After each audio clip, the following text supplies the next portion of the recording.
My daughter was waving and smiling at me as the train was pulling away. It had been about 2 months since she last saw my husband, so she must have been excited to visit him. I sent a message to my husband just as my daughter was getting on the train. About 4 hours later, when I got home, my daughter called me. I had told her to call when she arrived, so I thought she was just letting me know she got there. "Hi, Sarah. Did you make it to San Francisco and see your dad?" I asked her, but she replied in a sad voice with something I wasn't expecting. "Mom, can you come and pick me up, please?" "What? What happened?" "I didn't get to see Dad." "What do you mean?" "I don't know, but I haven't heard from him. When I went to his house, a strange woman wouldn't let me in." "What?" "My name is Liddy. I'm married to Robert, and we have an 11-year-old daughter named Sarah. I had Sarah while I was still in college, so I'm 32 now. After Sarah was born, I finished college with help from my parents. Since then, I've been a stay-at-home mom. Because of the unexpected pregnancy and early marriage, people around us were worried and confused, and it was a tough time. Robert told me he always planned to marry me. It was just a matter of time. After I graduated, Robert got a good job at a well-known company. With a decent salary and company housing, we didn't have to struggle financially and lived happily together. We didn't have a honeymoon phase, but our daughter was so beautiful that it didn't matter. My husband loved her dearly and always took care of her on weekends, which gave me a chance to relax and hang out with my friends. I didn't have to worry about getting dressed up or anything like that. I was happy with our life. As time went by quickly, our daughter started elementary school.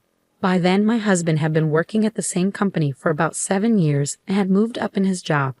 He had more responsibilities and came home later and later, but we still went on family road trips on weekends and made lots of great memories.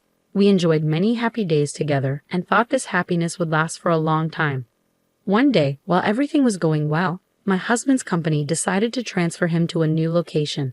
Despite our concerns about him moving, especially since our daughter is now 11, his job was too important to ignore. He had previously refused to move because our daughter was younger, but that was no longer a valid reason. This new job was crucial for his career. His company is large, so they have many people who could take his place. But this move was necessary for him to advance further in his career. With our daughter going into junior high and high school soon, and with future college expenses to consider, I agreed to the transfer, hoping it would help him in the long run. I was told the assignment would last about 6 months, which seemed manageable. Our daughter was worried about being apart from her dad, as she loves him very much. My husband promised her he would call every day, do his best to keep her from feeling lonely, and even meet up with her on weekends. I know he cares deeply about his family, and even if he's living away from us, he will still make time for our daughter. She said, "Okay, I'll be sad that I won't see Daddy as much as I'd like, but I'll manage." My daughter and I waved goodbye to him with smiles. About 3 days later, my husband called us on a video phone and spent a long time talking with our daughter. He called before she even started to miss him. It was so cute and heartwarming to see them chatting. It felt like my husband and daughter were really close. During the first weekend, he was too busy to visit, but the next week, he managed to come home on Friday. I was really grateful for his effort to spend time with us despite his busy schedule. My daughter was thrilled to have dinner with him after such a long time. However, about 2 months after he started his new job, his behavior changed. He used to call our daughter for a video chat every 3 days, but those calls became less frequent and then stopped altogether. I knew he was busy with work and managing everything on his own, so I didn't want to pressure him too much to stay in touch. I figured once he settled into his new job, he'd have more chances to socialize with his colleagues. Even though I didn't push him to call, his contact with us became rare, and he started coming home less often. I told my daughter that her dad was busy, but I could see she was upset, even if she didn't say it. I knew he was swamped, but I asked him to call her for even just 5 minutes, as she seemed lonely at home. My husband apologized but didn't follow through with the calls. Her birthday was coming up this Saturday, and I hoped he might come home to surprise her. She even said, maybe Daddy will come home. But on her birthday, he didn't come or even call to wish her a happy birthday. My daughter was very disappointed. I was so frustrated that I called him several times and left messages. Lately, he hadn't been answering my calls or returning them. After about the 5th call, he finally answered. "What's going on? You've been calling me a lot. What are you doing? What do you mean? It was Sarah's birthday today. It's Saturday and you didn't come home or even call to wish her a happy birthday. Oh, I'm really sorry about that. Sarah hasn't seen you in a long time. She was looking forward to seeing you for her birthday. Tell her I'm very sorry and that I wish her a happy birthday. No matter what I said, all he did was apologize.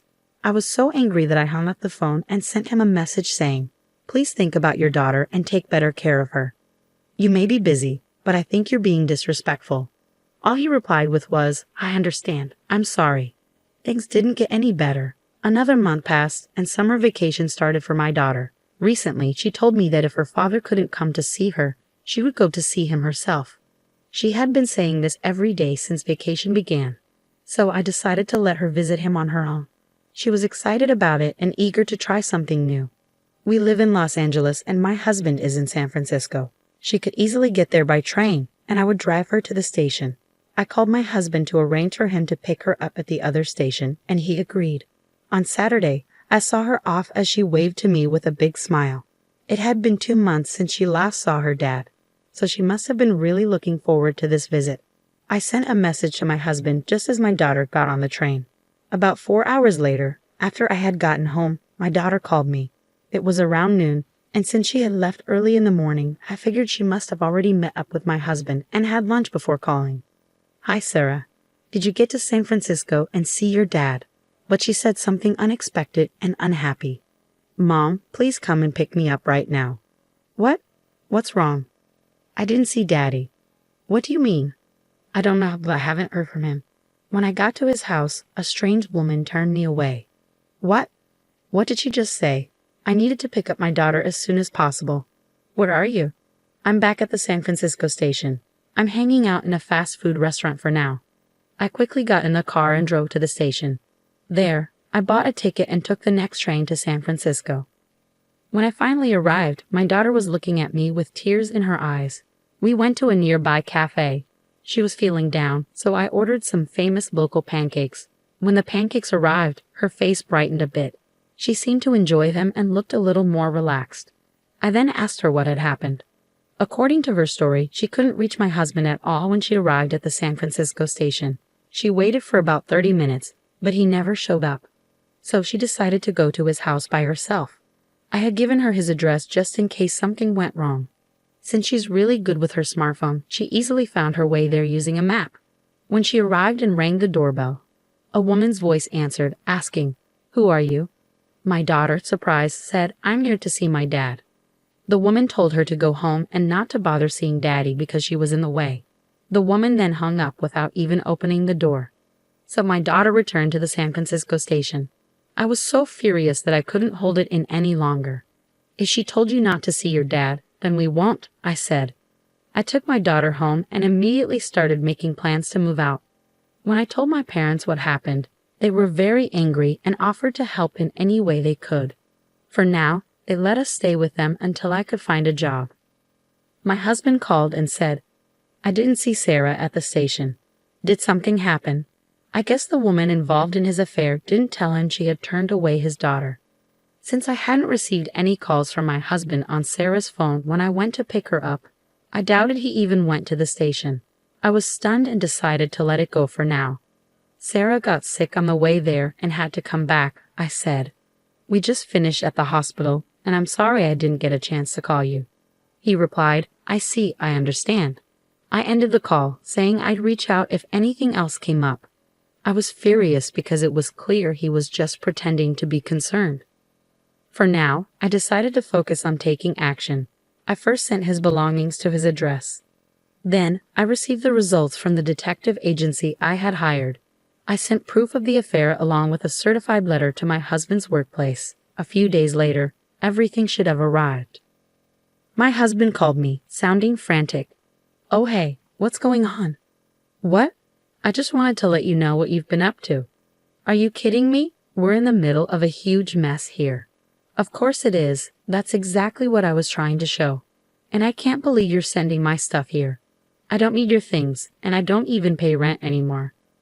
"What?" "Sarah and I moved out of that apartment." "Oh, you moved out of the rental? When did you leave?" "About a month ago." "What? So no one has been living there for a month, and we still had to pay the rent?" Well, that's true, but it's under your name, so it's not my concern. No, you're going to be 2 months behind on rent and might get evicted. Is that why I've been getting calls from an unknown number? We'll be in trouble if we lose that apartment. Why don't you just stay in San Francisco? You sent a certified letter to the company. I'm in big trouble because they found out about my affair. They're going to call someone from headquarters to replace me and move me back to Los Angeles. If you send all my stuff, it'll be hard for me to go back to Los Angeles, especially since I don't have a home there. I nearly laughed because the plan worked even better than I'd hoped. But I quickly composed myself and said, "You've hurt Sarah and me so much that you'll have to face the consequences. I'm filing for divorce, and I'll be seeking alimony and child support." "Oh no, let's just handle this through the lawyers and get it over with," I said, then hung up the phone. I hired a lawyer and everything went as planned. The divorce was finalized smoothly and I secured alimony and child support from my ex-husband. His return from the transfer because of the affair became a source of ridicule at his company. Female employees gave him harsh looks.